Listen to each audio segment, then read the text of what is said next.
Is abuzz tonight with stories about the crash of an unknown object and the alleged sighting of strange creatures in the backyard of a Northwest Valley home. So it was last night that 8 News Now investigator David Charnes reported about how Metro Police responded back on May 1st after receiving a strange call from a very frightened family.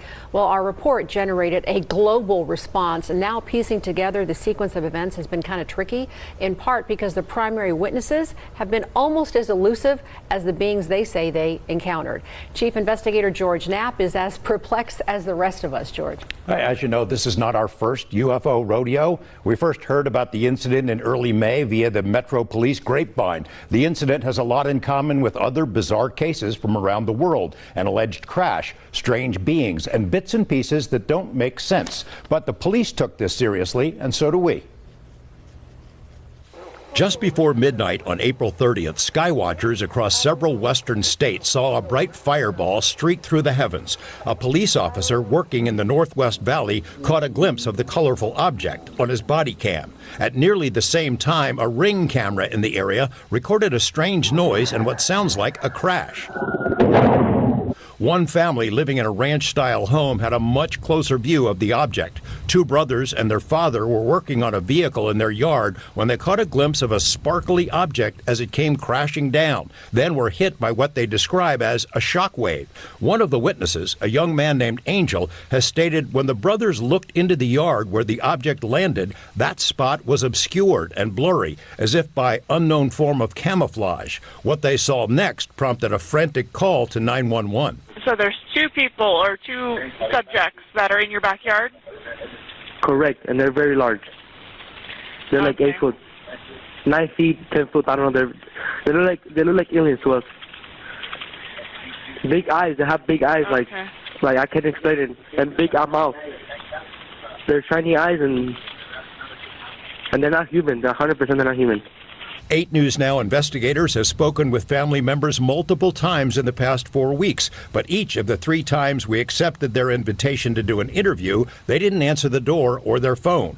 These are some of the claims they've made in other public forums. Multiple family members backed up the story in an initial police report we obtained.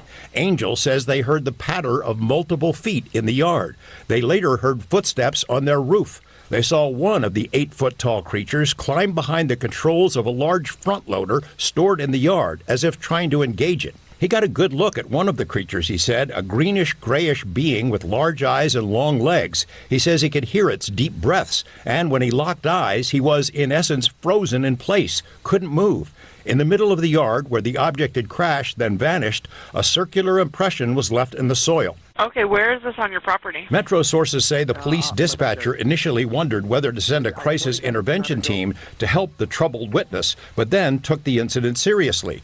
2 officers arrived 38 minutes after the call, and by then had heard from other officers. They proceeded cautiously and managed some nervous laughs. I ain't dealing with that. A few days later, the family says 2 Metro sergeants returned to the scene to ask follow-up questions. The family says they also saw men in suits and sunglasses driving in a car with government plates cruising slowly past the house in the following days. Nellis and Creech have denied any interest or involvement with the incident. Metro has indicated they believe the family that something crashed in their yard. But what?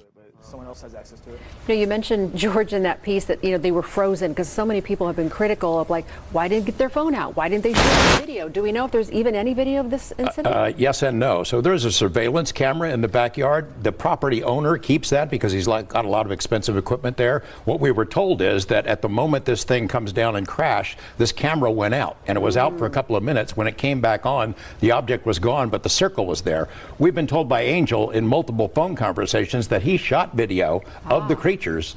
We haven't seen it, and we don't know anybody else who's seen it yet, so maybe he'll release it at some point. It's getting a lot of attention. Yeah, all over. All right, George.